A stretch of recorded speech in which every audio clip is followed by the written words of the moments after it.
I'm delighted to be joined this evening by Tam Laird, who's the leader of the Scottish Libertarian Party. And if you thought they were all socialists and big state people in Scotland, you were wrong.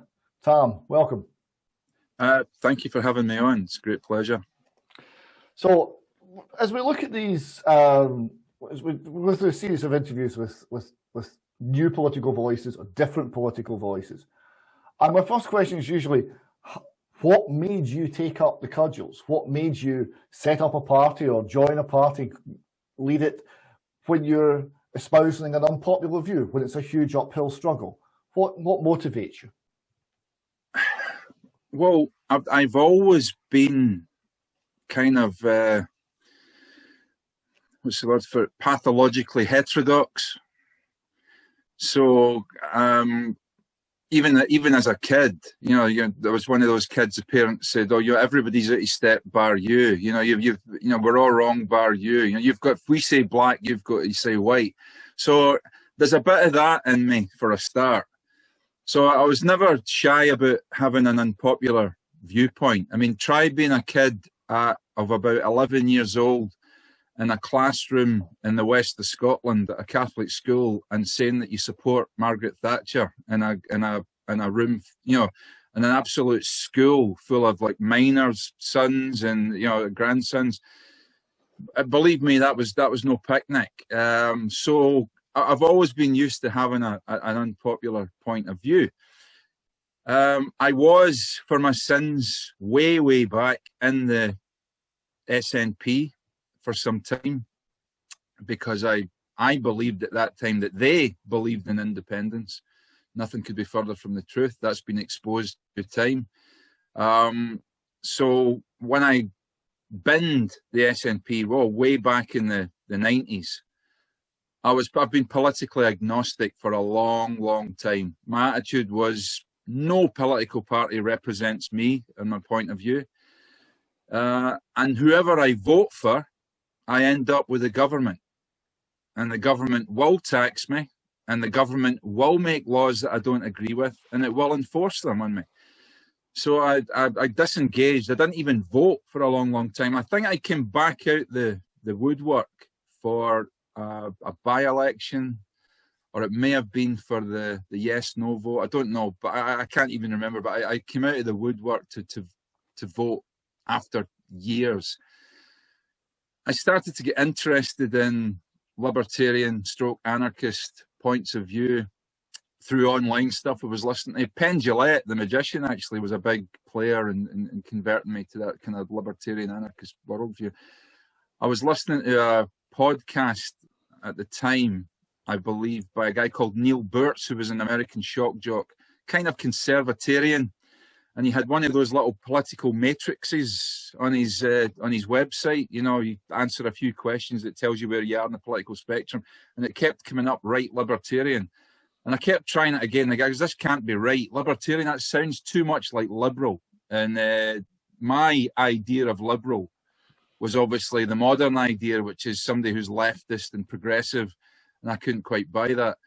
But sure enough, after doing it 2 or 3 times, I had to make the shocking conclusion that I was indeed a libertarian. So I'd set out to explore more about this new idea.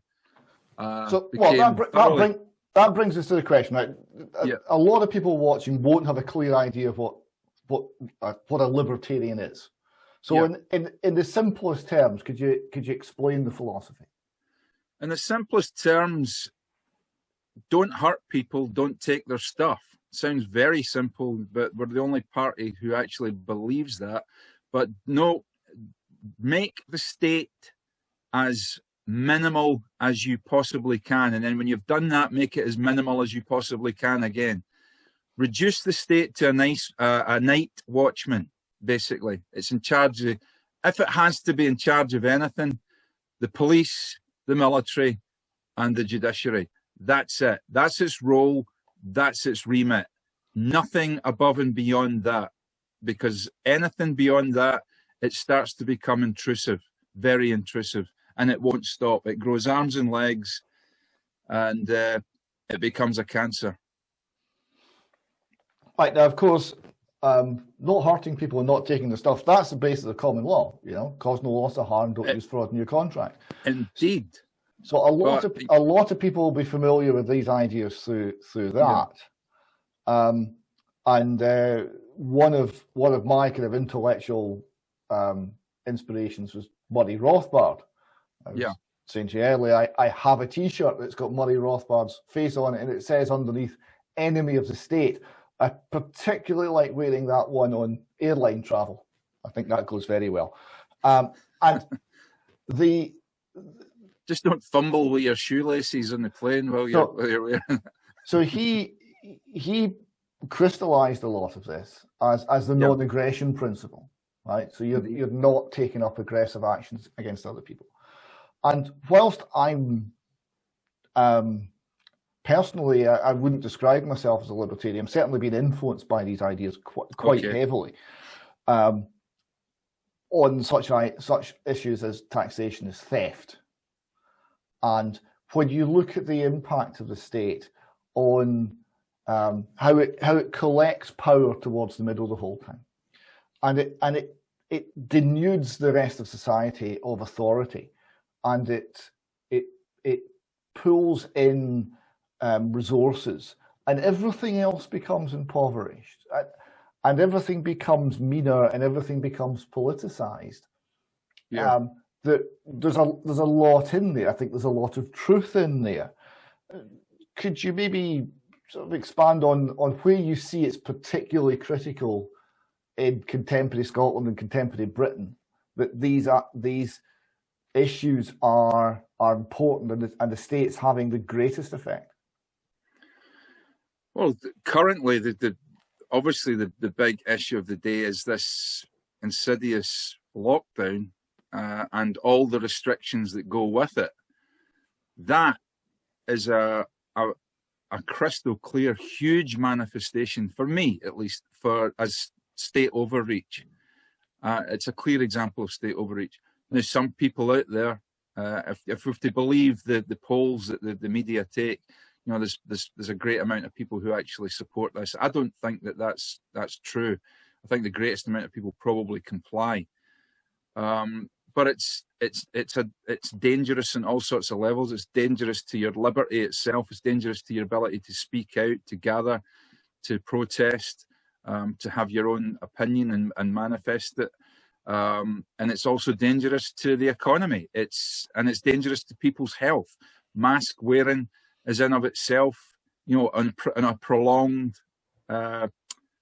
situation is detrimental to health. The fact that people can't get to dental treatment, simple operations and simple medical treatment that could eventually prolong their life or save their life, they have no access to this because of this foolish lockdown. And that's a manifestation, that the greatest manifestation of state overreach, but also manifests itself in the way that the Scottish government particularly is behaving in terms of its hate crimes bill, its attempt to get rid of corroboration, its attempts to bring in state, what's the word, state invigilators into the family with their Named Persons Act. That hasn't gone away. It's just they put it in the cupboard for the time being. They will try again to bring that out. So I think we're living in a time. I think they are trying again. The current rolling in of the United Nations Convention of the Rights of the Child into Scots law, which is, it would appear to be illegal, and Westminster's taken them to the Supreme Court over this, is simply another means of bringing the state in to replace the parents, and the destruction of the family that goes with that, and the destruction of family life will be profound if it's not stopped once again. I couldn't agree more, and it's they're trying different tactics this time, obviously, and it seemed quite clear to me that whether it's a majority or whether it's a minority is not really that important to me, but you would think that the government would know themselves that most of the people in the country did not want this legislation. There was not need for it. Just like the hate crime bill, there is adequate legislation, maybe even too much legislation as it is, without this, these laws coming in.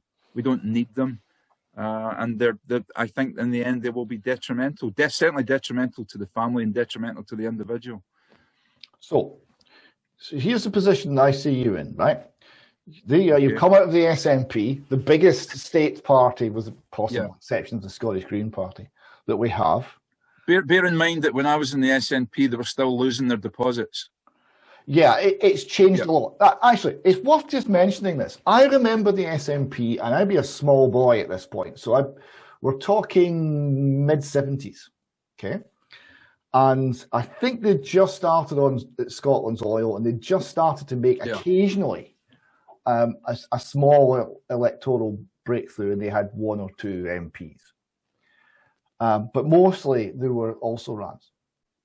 And they used to go around, so I was born in Airdrie in Lanarkshire, and they used to go around the streets at election time, and they had a card, and they had loudspeakers on it, and they played Scottish music, and they ran around the streets playing Scottish music. Yeah. And this leaflet came through the door, and it said, if we are independent, this is our cabinet. And it was all people who were actually competent. And it was quite striking, because there was all these people who knew something about the thing they were meant to be running, which, of course, not the way it's done in politics. Yeah. Right. So you could tell that they were outsiders, because they had all these people who were actually competent, and they had assigned them, because they had no hope of winning anything, so they assigned them to nominally, this is going to be the Chancellor of the Exchequer, and the guy was actually a specialist economics, and the guy who was going to be in charge of trade and industry was involved in trade and industry and knew something about his subject. So, well, that's actually quite interesting. That doesn't look too bad, I thought, aged 9 or something. Yeah, it's very true. There was a transformation to this left-wing big state, I've openly called them fascist, party, with the named person and the attack on the family, the attack on free speech versus the hate crime bill, and everything else, and the complete control of everything that comes out of every MP's mouth, because they actually have rules about you're not allowed to disagree. So this very controlling, top-down authoritarian party, very left-wing, very big state, came out of this. Remember the day they were anti-EU. Back in the first European referendum, the SNP they viewed the European superstate as an attack on sovereignty. And therefore they were the one whether or not to remain the common market referendum, that one. Yes, the 75. Yeah. So it's a party that's changed. Oh, almost indistinguishable from the party that it once was. Yeah, I think that's fair. So, you've come out of that party, which it's left you one or the other. Yeah. The latter. You're in a country where the government and state operators are 40 to 50% of the economy. They employ a great many people. Yes. They control education, so they control what's going into the minds of the young to an enormous degree. And the message is always, the state is the solution, now what's your problem? It's all political choices. And libertarianism is no, the state's the problem.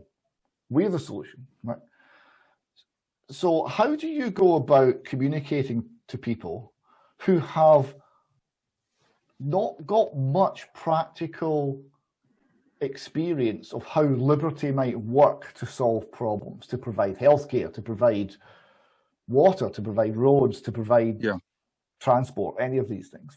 How do you break down that barrier?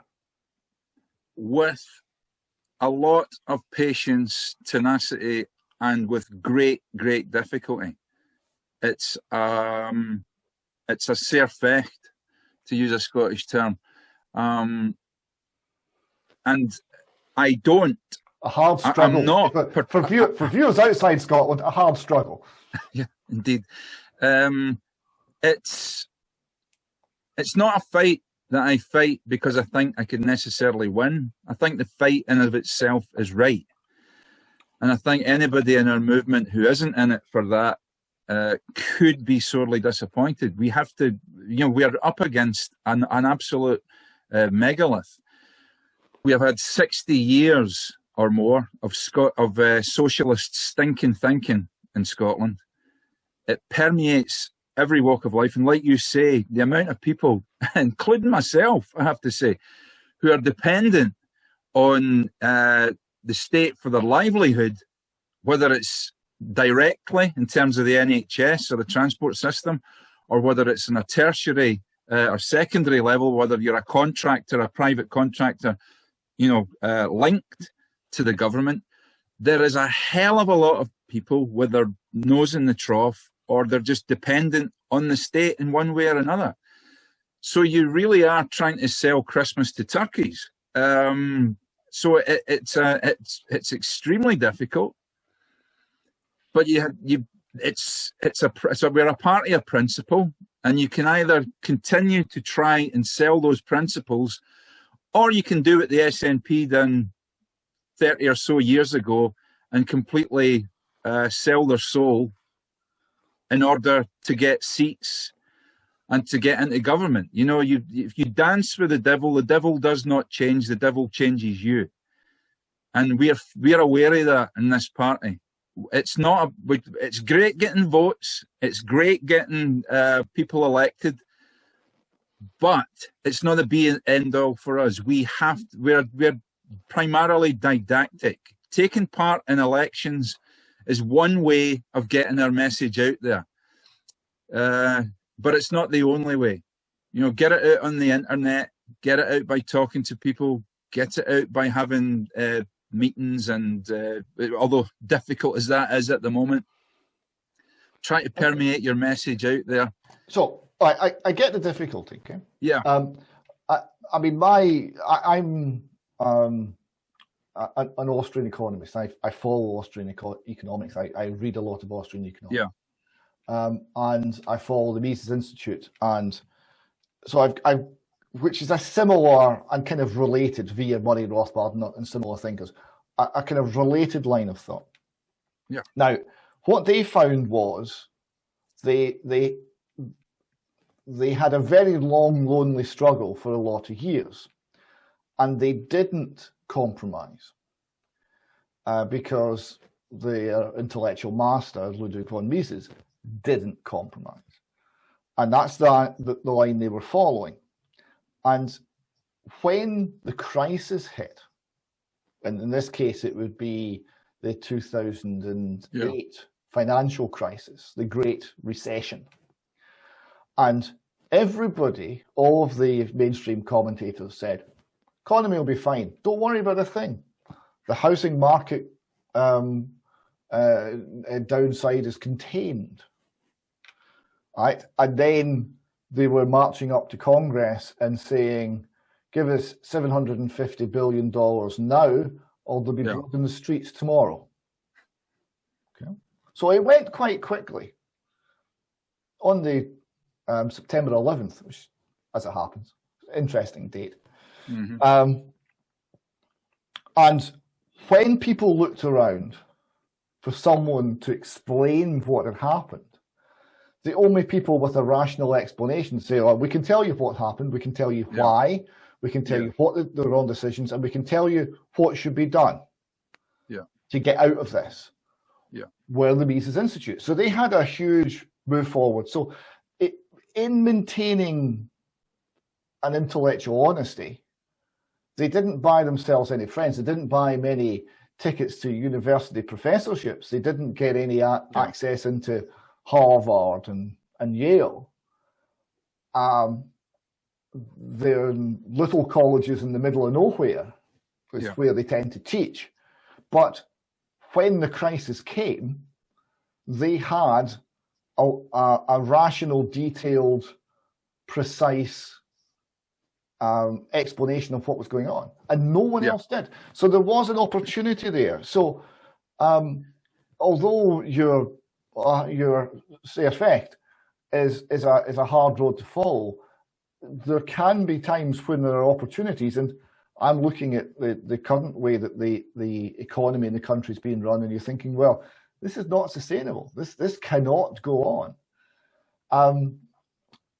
It can, but people, unfortunately, the Scottish people in particular, they're like a terminal patient who want to try everything else before they take the hard medicine. That's it. They don't want to know. Yeah.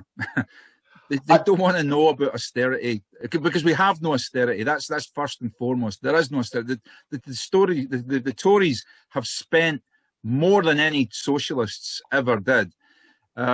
So with conservatives like them, who needs Marxists, as somebody said. So there is no austerity, and when you try to tell people, look, you can't spend money you don't have. But that was Thatcher's message when she started out. You can't spend money that you don't have. People, especially Scottish people, do not want to know that. But there might come a time, as you say, where they're going to realise the hard way that you can't spend money that you do not have, not indefinitely. Well, it might come if Nicola Sturgeon gets our wishes, because I'd like to.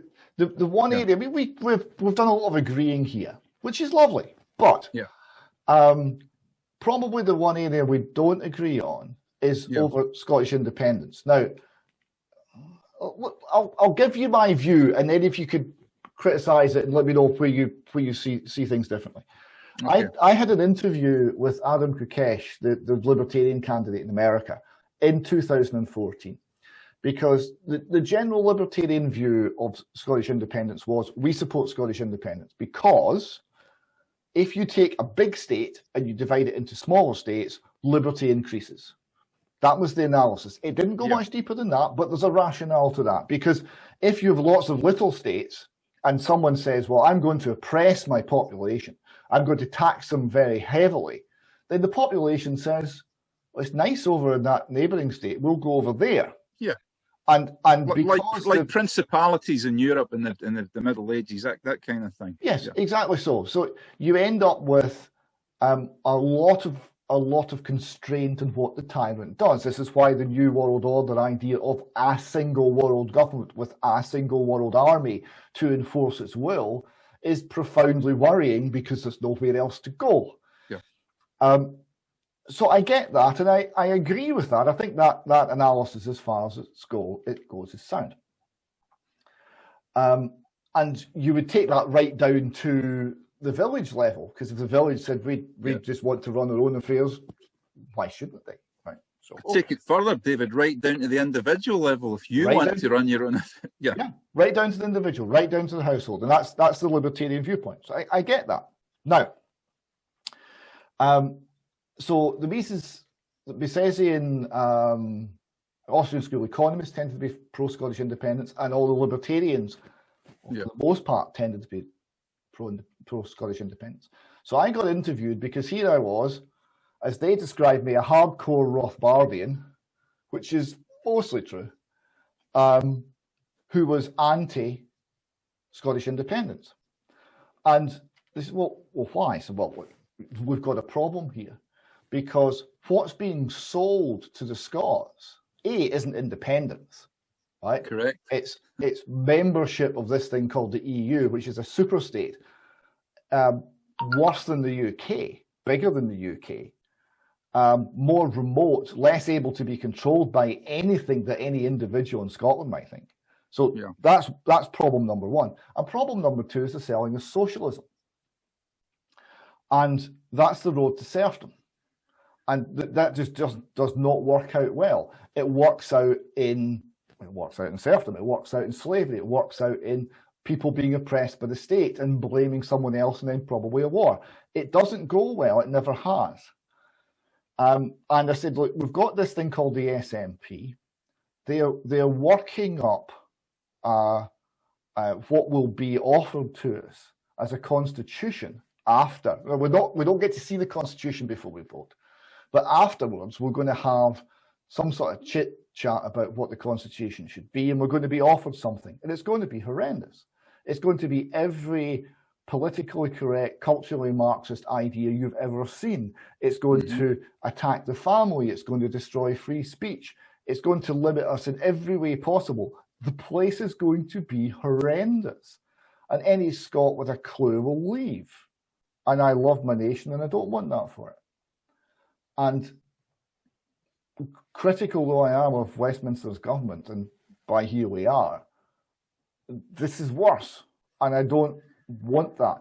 And also there is no idea in Scotland of what independence means, of what liberty means. These ideas have not been discussed in several generations, and we need to build up the idea of what they are, of what it is we want to be as a nation before we even consider whether we should be independent. And the bottom line for me was the SNP's approach was, oh, you just say we're too wee, we're too stupid, we're too this, we're too that, to be independent, and independence is normal, and we'll be fine if we're independent. So this is not the right argument. If they've got you asking the wrong question, then they don't care what the answer is. They don't care if you agree with that or oppose it. The answer the question we should be asking ourselves is, how should we be governed? What should the relationship be between the individual and the state? So these questions aren't even on the agenda. So how can this go other than badly? And the example of that was that I got some credible information that the SNP knew that there was about 18 months to complete meltdown economically of the Scottish state in the event of independence, and they didn't care, and they didn't tell the Scottish people. So they were willing to take risks. They would get the power, and they would worry about the mess afterwards, all of which I thought was reckless and showed a callous disregard for the Scottish people. So for that reason, I was against independence. I started off neutral, right? I took a very good libertarian view of this in the outset. I thought, this is taxation is theft. This is an auction for the future receipts of immoral earnings. Why do I want to vote? And then the SNP came up with the named person scheme, and I thought, that's fascism. That has to be opposed. That's what Scottish independence is going to be like. The named person scheme in every aspect of our lives. So it's actually the SNP that turned me from probably a non-voter to a no-voter. And that was my position. So tell me where you think I was wrong. Well, I can't say that you're wrong per se. There's much in your analysis that has veracity. Okay.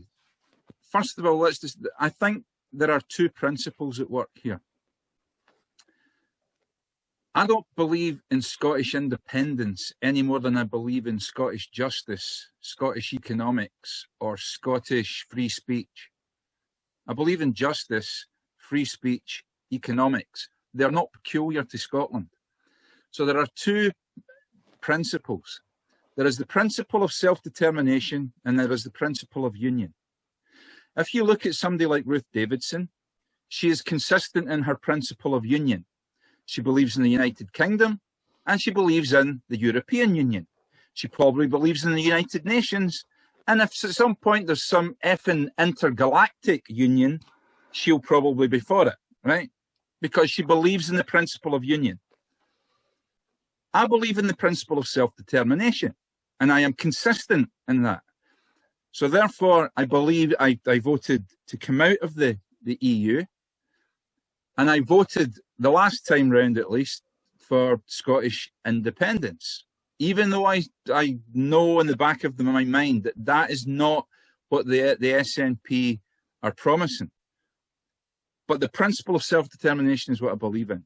I want independence from Brussels, Westminster, and last but not by no means least, independence for Holyrood as well. That's probably one of the most important ones. Independence for Holyrood. If Edinburgh wants to be independent, I'd support it in principle. Might not be a good idea economically and for all other sorts of reasons, but in principle, I support it. So there's two principles in conflict: the principle of union and the principle of self-determination. I consistently follow the principle of self-determination. I don't understand the inconsistency of I'm a unionist 1 minute and then I'm for independence the other when it comes to the EU, or I'm for independence 1 minute or I'm a unionist the next. I don't follow that. However, I do understand completely the fears that you've outlined, but let's look at it this way. If the unionists are unionists because they believe that somehow Westminster is going to protect us from the excesses of the SNP, then they're not doing a very good job as it is, and there is no guarantee that the Westminster government is not going to turn into exactly the same thing as the SNP government, because all the indications are that they are going that way. Even as we speak, they're trying to roll out something very similar to the hate crimes legislation. Yeah, this is the point in the Westminster Parliament. This is the point I'm making. The UK call them a lot. What's the difference between the system in Scotland and the system in England? And the answer is it's about 6 to 8 months. And all your great parliamentarians like Jacob Rees-Mogg, who was full of, the parliamentary procedure and liberty and freedom when he was on the back benches, now when he's on the front bench, hasn't said peep about the excesses of the Westminster government when it comes to this lockdown. True. So I hear Ruth Davidson talking in Parliament, and I hear her going on about things like lived experiences, okay, and all the language of the left. And I don't really see how the Scottish Conservatives are going to be our saviour in protecting us from the SNP, because as far as I can see, they're on the exact same hymn sheet. Now, is it possible that the scenario that you've painted will come true and it's going to be a disaster? It's perfectly possible, but we might need to go through that disaster before we can come out the other side. And for some people, that pain might be too much. I think if Cowperthwaite can turn Hong Kong round in a matter of 50 years, I think as long as we have free market economics and freedom, we can turn Scotland round in even less time, despite what the SNP's damage to it might be. But here's a key issue. Conservatives in Scotland missed, as far as I'm concerned, an opportunity about 50 years ago, 60 years ago. The SNP were only formed because the Scottish Conservative Party would not countenance Home Rule, would not countenance it. So those people within the Conservatives who were pushing for Home Rule left and joined with another group and formed what became the SNP. They were known. It's hard to believe now. It's absolutely hard to believe that the SNP were once called the Tartan Tories. They missed a trick back then. The Scottish Conservatives are missing a trick now. I do agree. I do agree with that. Outflank the bastards on their own ground is what they can do. Independence shouldn't be something that's left to the SNP and to the left. It could be taken up. I think what's going to happen is that independence, well, not independence as you or I would maybe like it, but breaking away from the UK, I think is an inevitability. And the Scottish Conservatives are in danger of being forever the party who opposed it, and will find themselves in exile in Scottish politics for years to come. And that's the danger. I think there's an opportunity here for them to, if not embrace the SNP's vision of independence, at least embrace the opportunity and the potentials of independence within a free market system and not under a government that's like the SNP. That's all I can say about that. But I absolutely understand the unionist position and I understand their fears. I share those fears. But if they honestly think that the Westminster government is going to protect us from those hobgoblins, I think they're tragically wrong. Yeah, I'd agree with that. The difference between what the SNP are doing and what Westminster does is 6 months to a year. Yeah. And increasingly we're seeing the driving force is actually coming from outside of Scotland and outside of Britain. These policies that are being run out are international. Yeah. They're coming from international bodies, yeah, and they are foreign to us. But we're told we have to believe them. We're told that these are things that our politicians believe in. And then we wonder why everyone's saying we've got to build back better all across the globe. They're using the same words. Yeah. And there's nothing authentic. Why did Trump win? Probably twice, certainly once. Why did Trump win? Because Trump came across as authentic. He believed in what he was saying. Yeah. For all of the problems and limitations of that message, and he spent money like it was water as well. I mean, he didn't cut taxes. He didn't do any of these things. But he came across as someone who believed. Well, he cut taxes, but he didn't cut spending, which was. Yeah. Well, yeah, he borrowed. Yeah, he borrowed his little heart out. But you know, this seems to be the pattern that each government that comes in has a level of borrowing that dwarfs the previous one, and we know where that goes. Yeah. Right. You know, there's the bin where they used to put the Zimbabwe dollars when you entered South Africa, because they didn't want this garbage littering the place. Yeah. That's where that goes. But here's the thing, though, David, and you'll know this as well. The British pound is the Zimbabwe dollar. We just haven't realised it yet. It just hasn't. You know, we're like a gambler at the table who the bank's still prepared to bankroll. But one day the banker's going to call in the shots, and our money instantly is just going to be, because it's worthless as it is. There's nothing backing it up but our reputation. Well, it's backed by the ability of the state to collect taxes from the people. And that's increasingly a small amount of the spending. So it's dying. I agree with you. It's in serious trouble. And we should remember that the little gold sovereign, when it was first introduced, that was £1 it cost. And now it will cost you around £300 to get one of those. So 299 300ths of that money has evaporated thanks to the Bank of England and war and the state looking after your interests. And this was after, obviously, on the gold standard, the currency holding or even slightly increasing its value in the preceding 100 years. So, there are many problems to come. Now, so if someone's listening to this and thinks, look, I like the sound of this, I want to find out a bit more, how do they get in touch with you?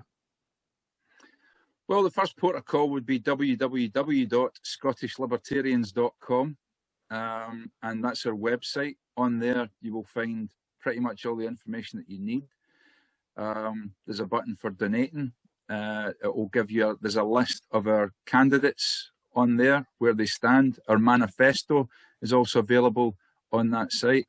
We are also on Twitter. You'll find the details on the website, and various other forms of social media, Instagram, so forth. So the first port of call would be the website, and if you leave us a message or get in touch through email, we'll be back in touch with you.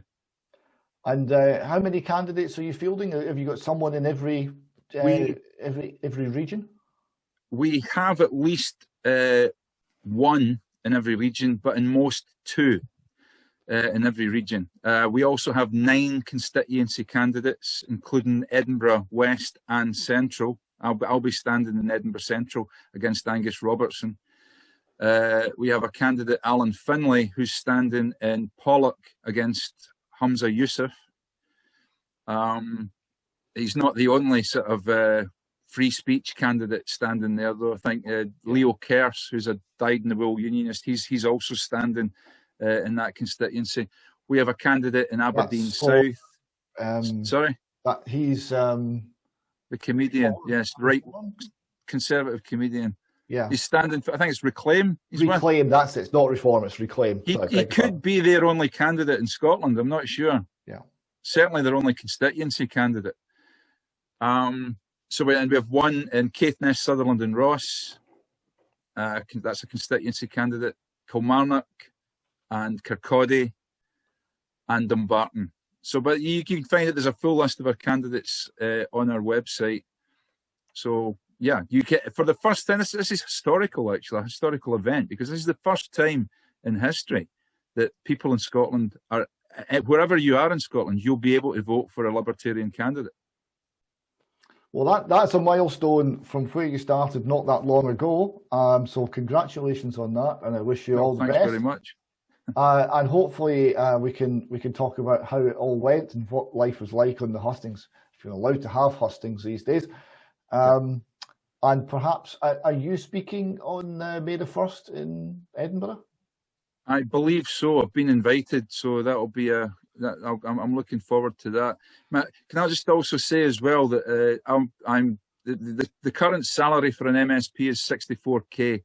I've pledged to take 30 of that and give the rest back into the community in some transparent way to charities, whatever. Our candidate in Pollock has pledged to give his entire salary as an MSP back into the community if indeed he does get elected. So that hopefully will go some way to putting paid to this idea that us Libertarians are selfish and are just interested in keeping all our money to ourselves. Tom, thank you very much for that. It's been a pleasure talking to you, and I'll hope to see you on the 1st. I'm meant to be down at the Green outside Holyrood on May the 1st as well. And when you next speak to your candidate in Caithness and Sutherland, you might direct him towards an article called Stephen Sutherland, The Unanswered Questions on the UK Column website that shows just the problem with the state organised police force in Caithness and Sutherland, and how we cannot look to the state to protect us, even in those minimal areas of the courts, the police, law and order and defence. They seem to fail also in those areas. So, Tom, thank you very much for your time tonight, and I'll see you soon. Pleasure. Thank you.